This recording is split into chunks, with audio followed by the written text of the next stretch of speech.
Hey, it's Alan Burnett with yourweddinghub.com, and I just want to welcome you to, it's Friday again, it's the story of the week.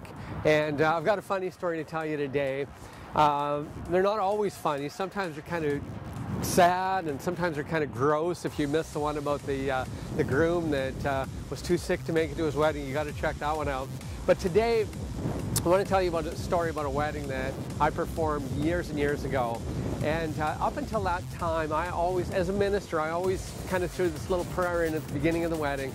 Lord, just cause this to be a day that the bride and groom will never forget. Well, this wedding I'm about to tell you about was the last time that I ever prayed that prayer. I never since have prayed that, thought it, asked it, because I'll tell you what, it was a day that they will never forget, but not necessarily because everything went so smoothly. Now, where the ceremony was taking place was in some people's home. And there was this beautiful winding staircase that came down, and the rest of us had processed, you know, we'd walked into place, and we were standing with our back right up to against some windows in this beautiful, beautiful home. But they kind of chinsed out on the music, and they decided that they were going to use recorded music. Now, if you've checked out stuff that I've talked about regarding music, you know I'm not a big fan of recorded music for a wedding ceremony. For the reception, the dance, absolutely. You want to kick it into gear, that works, but not for the ceremony. And so they decided they were going to walk into recorded music. The stereo system was sitting right behind me on the in the corner. And so I was supposed to kind of discreetly step over and hit the off button just at the right time. And the bride came down this flowing staircase, and she was a beautiful girl.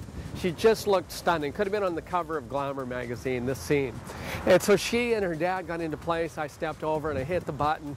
Well, to this day, I don't know if somebody had a remote and they were playing games on us, but halfway through the ceremony, when I'm just getting nicely into it and had everybody's attention, I was telling them a great story, all of a sudden the stereo kicked back into gear, and it was Willie Nelson singing, "To all the girls," or you know, something like that. Some cheesy song that somebody had playing. And of course the groom looked, you know, really uncomfortable with a song like "To All the Girls I've Loved Before." But anyway, I looked at this thing and I felt like kicking the stereo, but I stepped over and I hit the off button, pulled the plug so as to eliminate the possibilities of anyone pulling any other quick moves on us. Got everybody's attention again, and we were nicely getting into the ceremony, and all of a sudden the best man passed out. Now, he didn't just pull one of these, you know, and kind of go down slowly like this. He went over like a 2x4, just straight over backwards. And right behind us were these French doors, double glass doors. And he was standing about 4 feet from that door so that when he got up to full speed, his head hit that door. And thank God that he didn't go right through it, because it probably would have killed him. But he hit that door and, I mean, scared the bejeebies out of everyone that was there.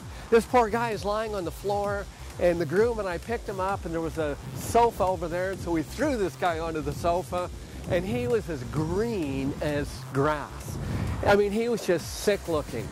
Found out later that this guy had been the best man in 3 weddings, and he'd passed out. He was batting 1,000. He'd passed out in all 3 of them. Just a nervous reaction. So we picked him up, put him back on the seat. This time I'm thinking, how on earth do I get back into the flow here and keep this ceremony going? And at this point, the best man decided, he started coming too. And he was green. I mean, his eyes were going around in circles. And he decided, oh, I'm supposed to be standing up there. So he got up and took his place beside me again, which is where I usually have the best man and the maid of honor and bride and groom right out in front of me. And all of a sudden, we could tell he's getting ready to go down again. So we grabbed him and threw him on the sofa and said, "Sit!" like he was a dog. But anyway, and he stayed there for the rest of the ceremony.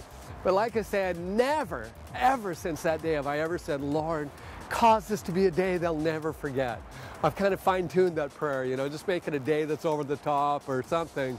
But that was, that's your wedding story of the week. Thank you for following us on yourweddinghub.com. Like us on Facebook, follow us on Twitter, and come on back. And also, if you have any questions or your own stories, feel free to post them. We'd love for your stories to get out there. Talk to you next week.